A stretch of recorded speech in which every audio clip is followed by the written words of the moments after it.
Hello, welcome to Tech at Work Online.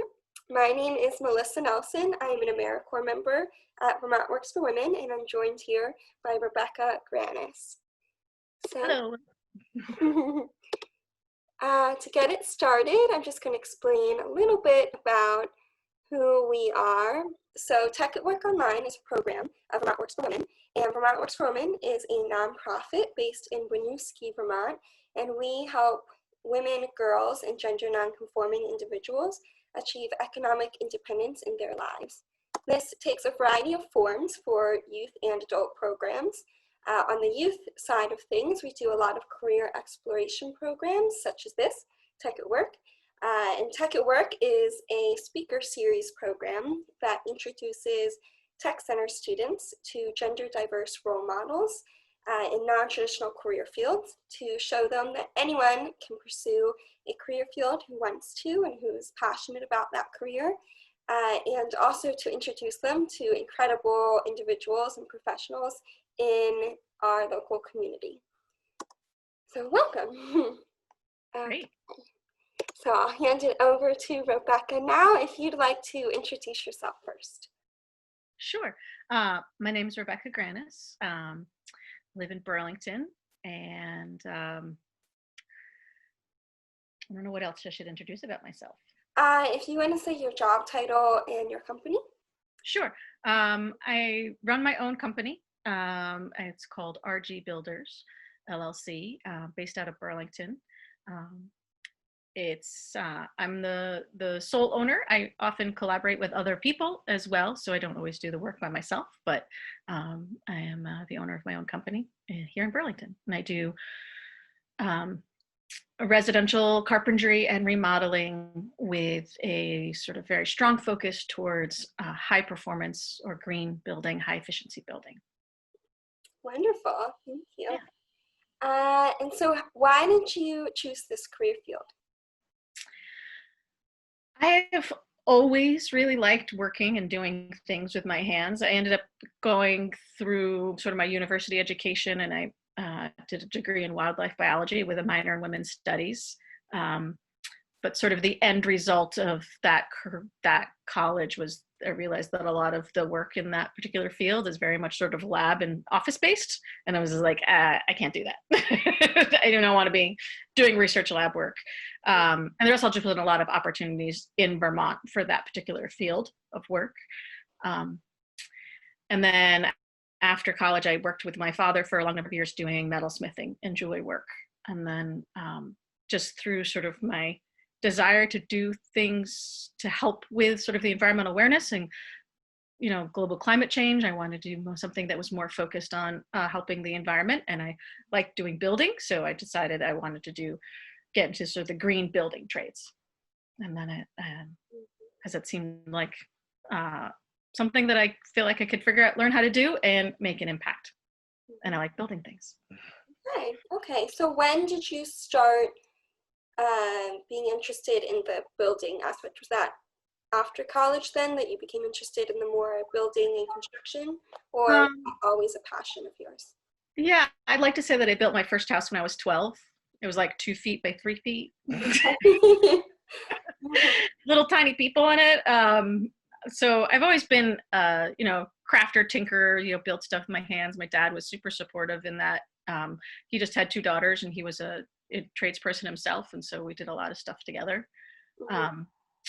And then when I was in my mid-20s, I bought my own house. I bought a duplex, and so that's I was recently out of college and relatively young, and I was like, I don't have a lot of money, so I was just figured out how to do stuff on my own.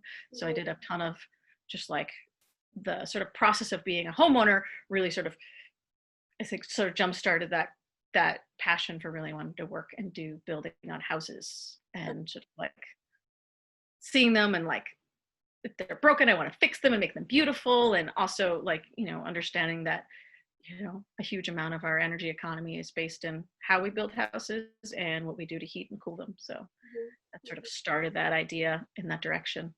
Okay. So what do you love most about your job?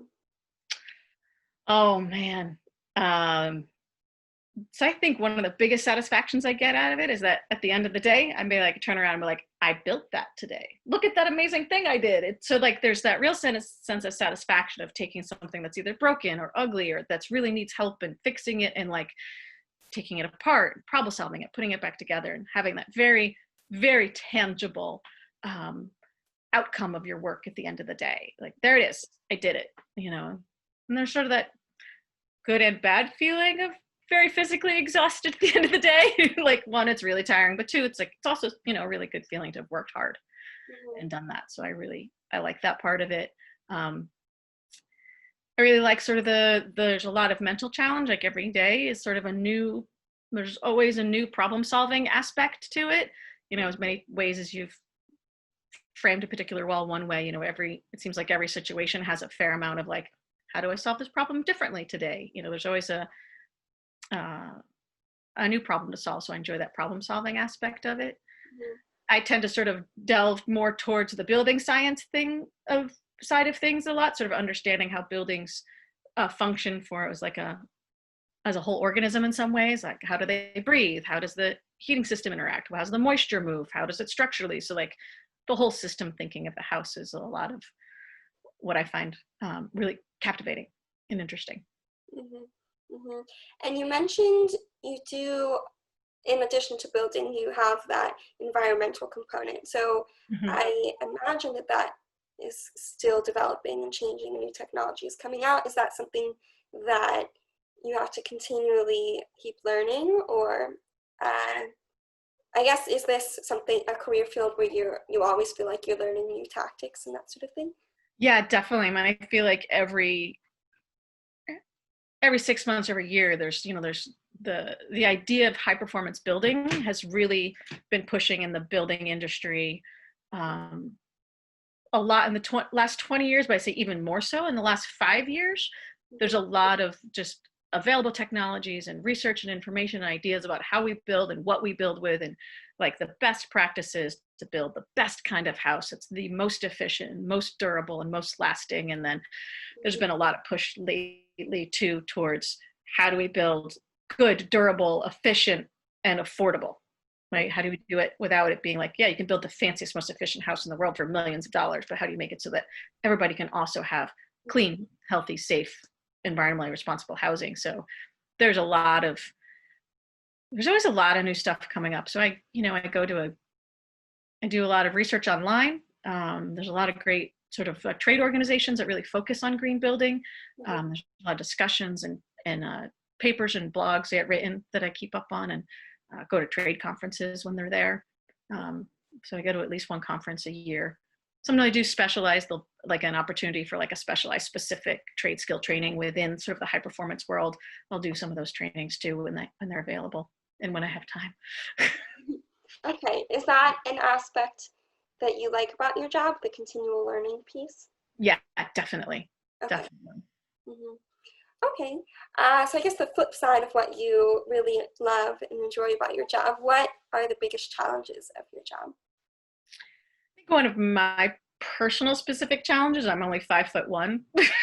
I have a hard time reaching things. So sometimes there's a lot of the demands of the job are very physical. And it's, so I find that sometimes I'm a little short and maybe not quite strong enough for certain things, but it just really forces me to think smarter, as they say, work smarter, not harder. Mm-hmm. Never on the job site without my ladder.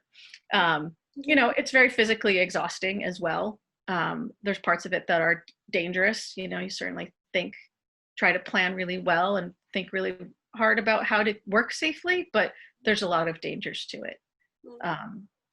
And, when you work outside in all the weather, the blazing sun, sometimes you get inside jobs, but, there's always some outside aspect to it, and you got to work no matter what the weather is. So hot sun, pouring rain, like this morning, or, 10 below zero, that happens too. So there's a lot of physical challenges to the environment as well, but there's no bad weather, just not the right clothing. Well, that's part of the working smarter, like you were saying, like adjusting what you're doing to fit the conditions you're in. Right. Okay, so what does a day-to-day look like for you? What does a typical day at work comprise of? Yeah.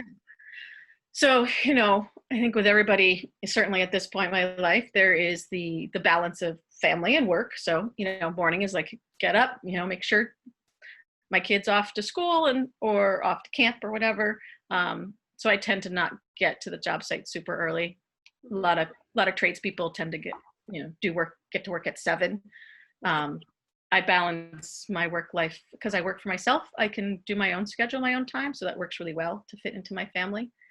So, I usually get her off and do what she's doing for the day, and then I do load up my tools, my truck, head to the job site, and we usually, do a planning meeting in the morning of what's happening, and then, there's a fair amount of coordinating with subcontractors. So usually sometimes I do that by email at night or by phone in the morning. So if you need drywall contractor or the excavator or the electricians or whatever. So do amount of subcontractor coordination and then, get to work building, set all the tools out, get set up for the day, go over the list of things, build some walls, tear some things down. Always a lot of cleanup at the end of the day, broom pushing, and especially if you're working in a client's house, you have to be really diligent about being thoughtful to not leave their house a mess at the end of the day. Pack up and head home. Okay. Yeah, I do a fair amount, usually, especially as running my own business, there's probably a fair amount of like sort of the peripheral around the edges of the day stuff. If it's, doing the billing at the end of the day or, also doing more coordinating with subcontractors or, ordering materials ahead of time is always an important thing to always keep in mind on the job site, managing the flow of, getting the windows and doors ordered, or if there's special order materials, siding or specialty trim, that stuff has to get all managed too. Okay. And has your day-to-day job shifted a bit with COVID happening? How has that impacted what your day looks like? So for a fair period of time, we had just inside jobs lined up, and so we couldn't be in people's houses, and our and other sub trades weren't allowed to be inside clients' houses. So it was really limited to any outside work that we had. So I probably had, and my partner works at a job where he has to sort of be there 60 hours a week. So when COVID started, I sort of took over the primary responsibility for homeschooling our kid, essentially managing the virtual. So I didn't work for a couple months. And then we sort of started back did like an outside did a little tiny house project on a trailer, which worked out well because we could do it outside, not in anybody's house, just on a trailer, and then we got delivered. Right. But it sort of changed the way we work with my colleagues as well. So, we're working with masks on all the time, and trying to keep distance and again, not going inside people's houses. So the project we're working on now is also an outside project, but we've been putting off anything that involves interior work. And also, meeting with clients is tricky, doing a lot more of that virtually, doing design meetings and all that kind of stuff with other folks. We've had to do that separate. So it's doable. It's tricky.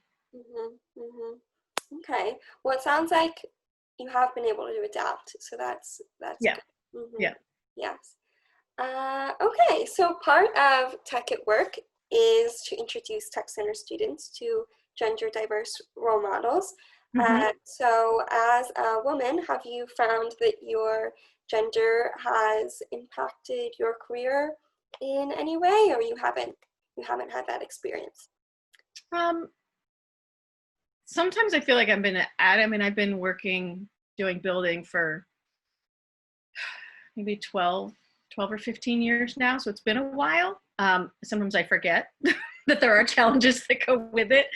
Certainly one of the challenges I find is that there's not a lot of, because there's so few women in the industry, there's not a lot of work clothes or gloves or tools that are sized for different size people. So that's one of the challenges I run into a lot, which is frustrating to me. Or I found the perfect Carhartt work pants that had the hammer loop and they fit, and then they stopped making it. They're like, we're going to focus on fashion pants. I'm like, but I need pants that work. So finding the trades work professional clothing that go with it is really challenging when they don't make it in women's sizes, especially as a small woman. I mean, there's certainly fellow tradeswomen that I know that are super tall, and it's less of an issue for them because they're tall. But when you're short, it's really challenging. Small hands. Sometimes I find that like when subcontractors or other folks show up on a job site, and often I'm working with Lindsay is another woman in the trades, and then Aaron is a guy who works with us a lot. There's often a default, well, they'll go ask Aaron because they assume that because he's the man on the job site that he's in charge, that he's running the job site. But, you know, I found that most people sort of adjust pretty darn quickly. They'll ask Aaron what's happening, and then Aaron will ask me. And then they'll realize, oh, that's what's happening here. Okay. They make a lot of assumptions that I'm the homeowner working on a house rather than the tradesperson. Because it's just not, people aren't used to it. They're used to being or say like, I built a house. They'll assume I built my house, not that I built a house for a client. They make a lot of assumptions about that, which in some ways is, you know, I don't really take it personally at this point. It's sort of, you know, there's a space for me to be there to be like, yeah, no, I built the house, as in I built the house. They're like, oh, that's interesting. It's often more of a space for conversation a lot of the time. So, yeah, I mean, I generally tend to work with people who understand who I am or know me. You know, you make relationships with other people in the trades that you work with that are, you know, yes people, not no people. I don't, you know, if I have bad interactions with people, I'm like, we're just not doing business together. Like, I just don't want to do that. So you just learn to pick and choose and pick environments that work well. Okay, all right. Well, thank you for sharing your experience. Sure. Okay, and just to kind of wrap it up, so these are high school tech center students. Do you have any advice for the students? I think that if you feel like you have a passion to build and construct with your hands, it's really, I think, a satisfying line of work. I certainly, you know, there are some, you know, in the tech, I know that, you know, I went to Essex High School and was involved in the tech there a little bit, and I know that their building trades program is pretty awesome. And I've actually worked with a guy who graduated from that. It's hard to be there when you're the only person in your, you know, and as a female identifying in a group like that, but, you know, it's important to make friends there and sort of like be dedicated to it. And I find that as long as you have enthusiasm for the work and what you want to do, like that is really the thing that will carry you forward. And other people who are excited about your enthusiasm be really willing to like reach out and like give you the job or teach you things. It's really about being super engaged and being like, what you're doing is really amazing. Can you show me? I'm here. I will do anything. And there's a lot of grunt work at the beginning of this journey and learning to do trades work. Like you do a lot of broom pushing and a lot of carrying things from the truck to the job site. It's like, there's just, you have to sort of put in your time doing the hard labor to begin with. But, you know, I find that generally overall, a lot of people in the trades really respond well to somebody who is enthusiastic, dedicated, and can show up and be ready to learn. And that's really, I think that makes the difference a lot. I mean, some people think if you're like, meh, really, I'll be here, no one's gonna really put in the effort to help you.